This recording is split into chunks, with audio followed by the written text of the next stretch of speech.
Assalomu alaykum, hurmatli tomoshabinlar. Bugun sizlar bilan g'oyatda muhim va dolzarb mavzu haqida gaplashamiz. E'tibor bering, ushbu ma'lumot har bir pensionerga, ularning oila a'zolariga, do'stlariga va hatto nafaqada bo'lmagan. Lekin bu sohadagi o'zgarishlardan xabardor bo'lishni istagan har bir insonga bevosita tegishli. Siz ekranda ko'rib turgan sarlavha ummaydan ommaviy pensiyalar to'xtatiladi.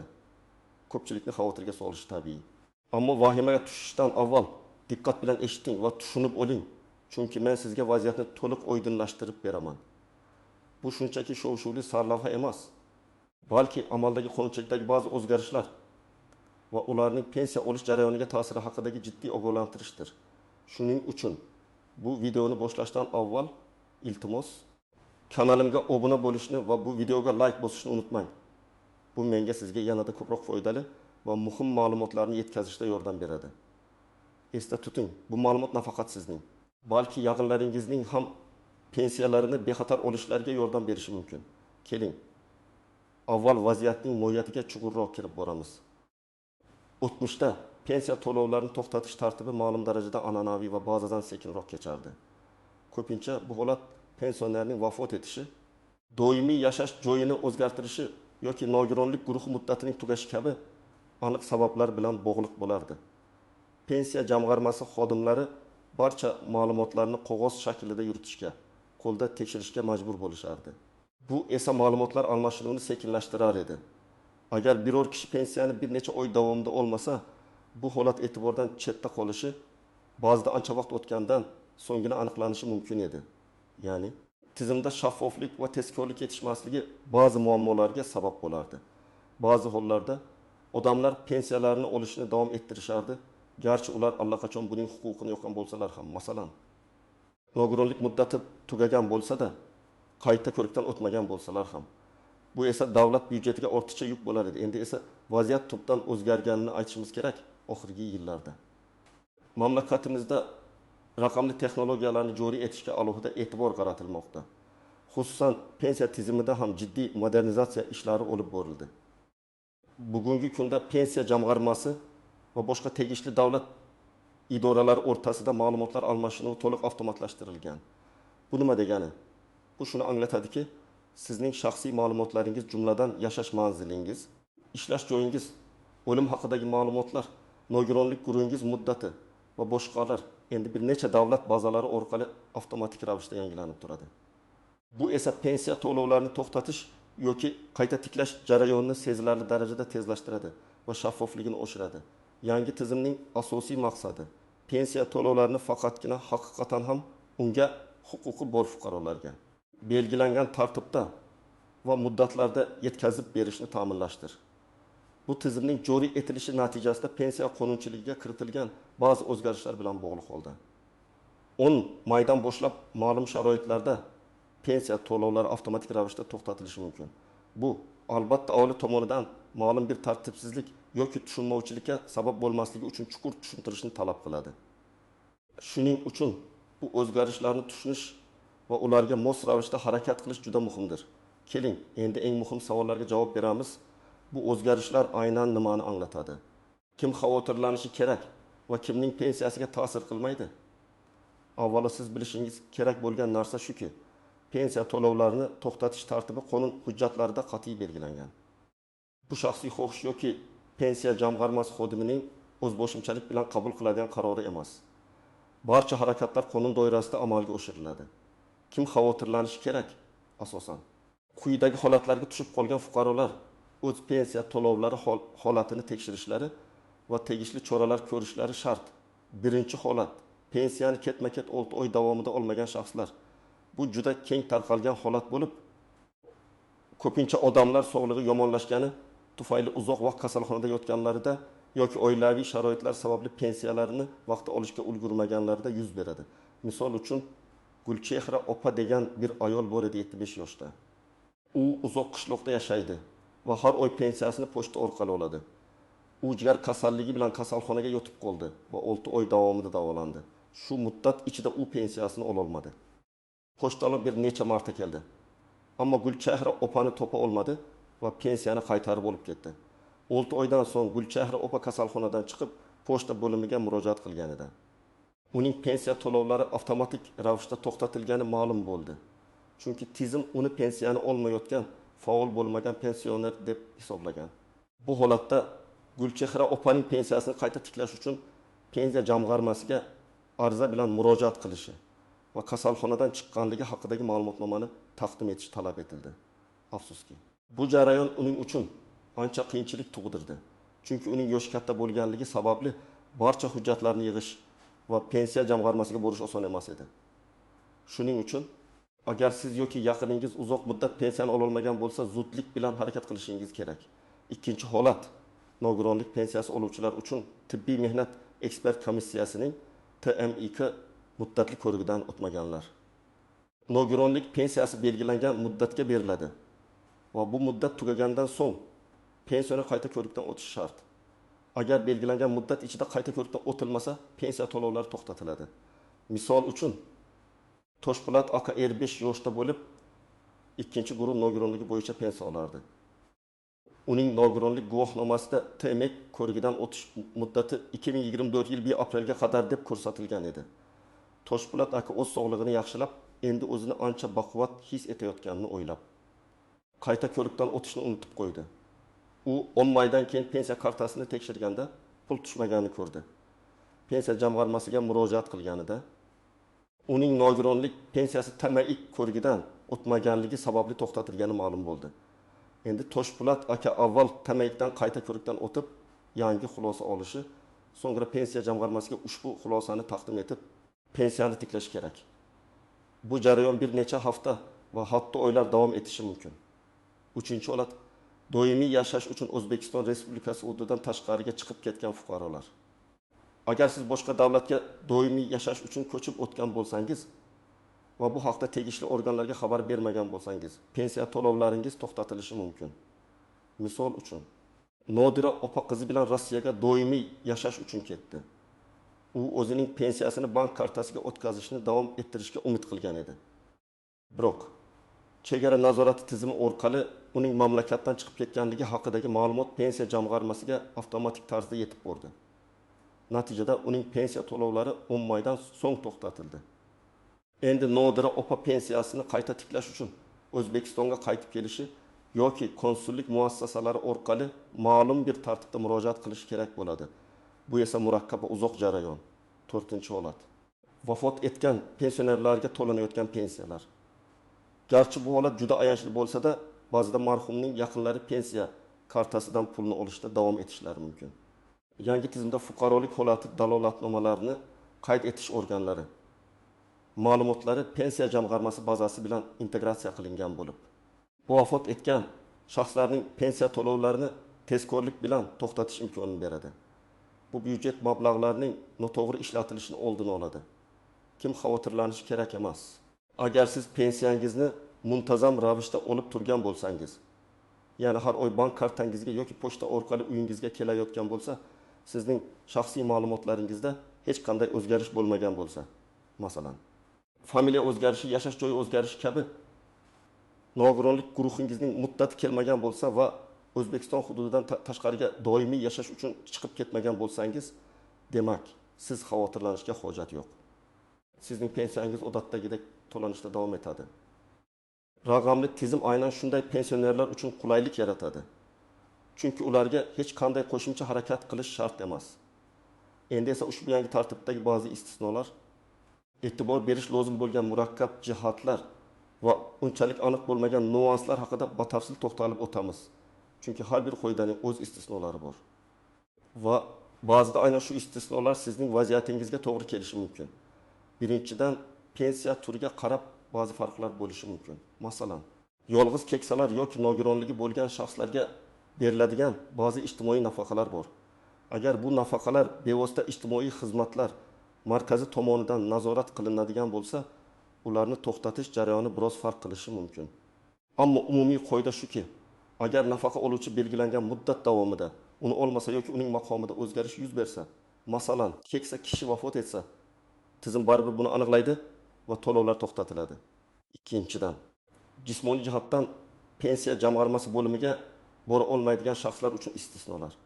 Bu holat ayniqsa kasal yotganlar uzoq muddatli davolanishda bo'lganlar yoki jiddiy nogironligi bor fuqarolar uchun dolzarbdir. Qonunchilikda bunday holatlarda pensiya to'lovlarini tiklash yoki ularning holatini tekshirish uchun ba'zi imkoniyatlar ko'zda tutilgan. Masalan, yaqin qarindoshlar notarial tasdiqlangan ishonchnoma asosida pensiya nomidan ish yurishlari mumkin. Shuningdek, mahallaning ijtimoiy himoya bo'yicha mas'ul xodimi yoki ijtimoiy xizmatchilar yordamida ham masofadan turib murojaat qilish imkoniyatlari mavjud. Ba'zi hollarda pensiya jamg'armasi xodimlari pensionerning yashash joyiga chiqib, u yerda hujjatlarni qabul qilishlari mumkin. Ammo bu har bir murojaatga nisbatan qo'llanilmaydi va alohida holatlarda ko'rib chiqiladi. Shuning uchun bunday holatga tushgan bo'lsangiz, zudlik bilan mahallangizdagi ijtimoiy himoya bo'yicha mas'ul xodimga yoki pensiya jamg'armasining ishonch telefoniga murojaat qilishingiz kerak. Uchinchidan, pensiyani bank kartasiga olish va pochta orqali olish o'rtasidagi farq. Bu juda muhim nuans. Agar siz pensiyani bank kartasiga olayotgan bo'lsangiz va uni uzoq muddat ishlatmagan bo'lsangiz, ya'ni kartangizga pul tushib tursa-da, siz uni naqdlashtirmagan yoki savdo nuqtalarida foydalanmagan bo'lsangiz, tizim sizni faol bo'lmagan pensioner deb hisoblashi mumkin. Shunda ham pensiya to'lovlari to'xtatilishi ehtimoli bor. Chunki siz kartaga tushgan pulni amalda olmagan hisoblanasiz. Pochta orqali olganda esa sizning imzoingiz bilan pensiya olingani qayd etiladi va bu sizning faol ekanligingizni tasdiqlaydi. Shuning uchun bank kartasiga pensiya oladiganlar hech bo'lmaganda har 34 oyda bir marta kartani ishlatib, undan kichik miqdorda pul yechib olishlari yoki to'lov amalga oshirishlari tavsiya etiladi. Bu sizning faolligingizni tasdiqlaydi. 4-dan ogohlantirish muddati va xabardor qilish tartibi. Odatda pensiya jamg'armasi pensiya to'lovlarini to'xtatishdan oldin, agar imkon bo'lsa, pensionerlarni ogohlantirishga harakat qiladi. Bu SMS xabarnoma, pochta orqali xat yoki mahalla orqali ogohlantirish shaklida bo'lishi mumkin. Ammo bu doimo ham amalga oshirilmaydi, ayniqsa ma'lumotlar eskirgan bo'lsa. Shuning uchun har bir fuqaro o'z pensiyasi holatini mustaqil ravishda nazorat qilib borishi kerak. Faqatgina ogohlantirishni kutib o'tirish xavfli. 5-dan texnik xatolar va tushunmovchiliklar. Raqamli tizim qanchalik mukammal bo'lmasin, unda texnik xatolar yuzaga kelishi mumkin. Masalan, siz barcha hujjatlarni o'z vaqtida taqdim etgansiz, temay ko'rigidan o'tgansiz, ammo tizimda ma'lumotlar yangilanmay qolishi mumkin. Bunday hollarda albatta dalillar, kvitansiyalar, ma'lumotnomalar, arizaning qabul qilinganligi haqidagi belgilar bilan pensiya jamg'armasiga murojaat qilish kerak. Hech qachon o'zingizni aybdor hisoblamang, chunki sizning haqingiz bo'lsa, uni talab qilishga haqlisiz. 6-dan vaqtinchalik to'xtatish va butunlay tugatish o'rtasidagi farq. Pensiya to'lovlarining vaqtinchalik to'xtatilishi odatda ma'lum bir muammo, masalan, hujjat muddatining tugashi bartaraf etilishi bilan qayta tiklanishi mumkin bo'lgan holatdir. Agar muammo hal qilinsa, to'xtatilgan barcha summalar sizga qayta to'lanadi. Ammo pensiya to'lovining butunlay tugatilishi, masalan, pensioner vafot etganda yoki u doimiy yashash uchun chet elga ketib, qonuniy pensiya olish huquqini yo'qotganda boshqacha jarayondir. Bu holatda odatda pensiyani qayta tiklash uchun butunlay yangi ariza berish talab etiladi. Va u avvalgi pensiya emas, balki yangi pensiya sifatida ko'rib chiqiladi. 7-dan boquvchisini yo'qotganlik pensiyasi oluvchilar uchun. Agar pensiya bolalarga to'lanayotgan bo'lsa, bola 18 yoshga to'lganda yoki ta'lim muassasasini tugatganda, agar u kunduzgi bo'limda o'qiyotgan bo'lsa, 23 yoshgacha pensiya to'lovlari to'xtatiladi. Bu yerda ham ma'lumotlar almashinuvi avtomatlashtirilgan.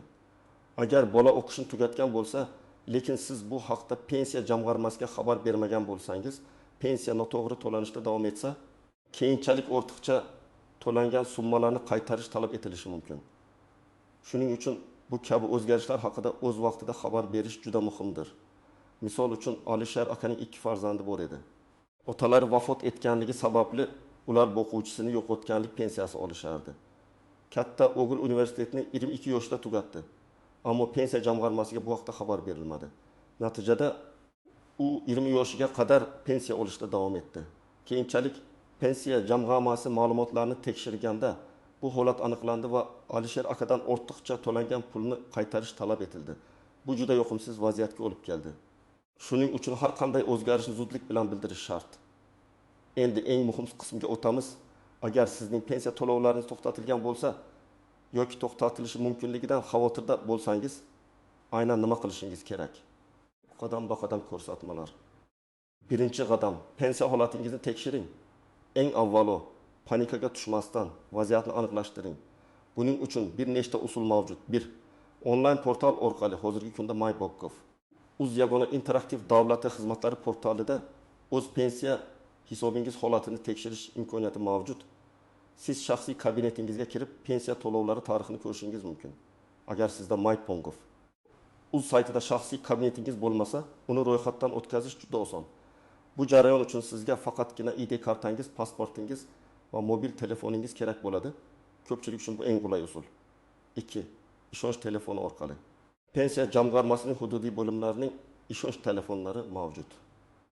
Ularga qo'ng'iroq qilib, pasport ma'lumotlaringizni aytgan holda pensiyangiz holati haqida ma'lumot olishingiz mumkin. Bu usul ayniqsa internetdan foydalanishda qiyinchiliklarga duch keladigan keksa yoshdagi fuqarolar uchun qulaydir. 3. Pensiya jamg'armasi bo'limiga shaxsan tashrif buyurish. Agar yuqoridagi usullar yordam bermasa yoki siz to'liq ma'lumotga ega bo'lishni istasangiz, yashash joyingizdagi pensiya jamg'armasining tuman, shahar bo'limiga shaxsan murojaat qilishingiz mumkin. O'zingiz bilan pasportingizni olishni unutmang. Ikkinchi qadam, pensiyaning to'xtatilish sababini aniqlang. Agar pensiya to'xtatilgani ma'lum bo'lsa, keyingi muhim qadam buning aniq sababini bilish. Pensiya jamg'armasi xodimi sizga bunga qaysi qonun normasi asos bo'lganini va qanday ma'lumotlar sabab bo'lganini tushuntirib berishi shart. Sababni bilish muammoni hal qilish yo'lini topishga yordam beradi. Yuqorida aytib o'tilgan sabablardan biri bo'lishi mumkin. 6 oy davomida pensiya olinmaganligi, nogironlik muddatining tugashi, doimiy yashash uchun chet elga ketganlik yoki boshqa shaxsiy ma'lumotlardagi o'zgarish. 3-qadam, kerakli hujjatlarni to'plang. Sabab aniqlangandan so'ng sizdan pensiyani qayta tiklash uchun ma'lum hujjatlar talab qilinadi. Har bir holat uchun hujjatlar ro'yxati farq qilishi mumkin, ammo umumiy ro'yxat quyidagicha. Pasport yoki ID karta asli va nusxasi. Pensiya guvohnomasi agar mavjud bo'lsa, nogironlik pensiyasi to'xtatilgan bo'lsa, TMEKning yangi xulosasi va nogironlik guvohnomasi asli va nusxasi. Agar siz 6 oy davomida pensiyani ola olmagan bo'lsangiz va bunga kasallik sabab bo'lsa, kasalxonadan yoki poliklinikadan ma'lumotnoma, yashash joyini o'zgartirgan bo'lsangiz, yangi yashash joyingiz haqidagi ma'lumotlar, propiska kitobchasi agar mavjud bo'lsa yoki uy-joy kadastr hujjatlari. Oilaviy pensiya oluvchilar uchun tug'ilish haqidagi guvohnoma, nikoh guvohnomasi, vafot etgan boquvchining o'lim haqidagi guvohnomasi, shuningdek, bolaning o'qish joyidan ma'lumotnoma agar talaba bo'lsa, agar siz chet elda bo'lsangiz va pensiyani tiklashni istasangiz, konsullik muassasalari orqali beriladigan tegishli ma'lumotnomalar. Bank kartangizdan ko'chirma. Agar pensiyani bank kartasiga olgan bo'lsangiz va u to'xtatilgan bo'lsa, har doim hujjatlarning asl nusxalarini ham, ularning nusxalarini ham o'zingiz bilan olib boring. 4-qadam, qayerga murojaat qilish kerak? Hujjatlarni to'plaganingizdan so'ng ularni quyidagi joylarga taqdim etishingiz mumkin. 1. Pensiya jamg'armasining tuman, shahar bo'limi. Bu sizning asosiy murojaat joyingiz bo'ladi. Siz yashash joyingiz bo'yicha pensiya jamg'armasi bo'limiga barcha hujjatlar bilan shaxsan borishingiz kerak. 2. Davlat xizmatlari markazlari. DXM. Bugungi kunda ko'plab pensiya bilan bog'liq xizmatlarni davlat xizmatlari markazlari orqali ham olish mumkin. Bu markazlar sizga hujjatlarni topshirishda va arizani rasmiylashtirishda yordam beradi. Ular pensiya jamg'armasi bilan tezkor ma'lumot almashinuviga ega. MyBokkov uz portali orqali ba'zi xizmatlar uchun. Agar pensiyani tiklash xizmati MyBokkov portalida mavjud bo'lsa, siz uni onlayn tarzda ham amalga oshirishingiz mumkin. Bu eng tez va qulay usul hisoblanadi. 5-qadam. Arizani to'g'ri yozing. Pensiyani tiklash uchun ariza yozishingiz talab etiladi. Bu ariza pensiya jamg'armasi xodimi tomonidan beriladigan shaklda yoki DXM xodimi yordamida to'ldiriladi.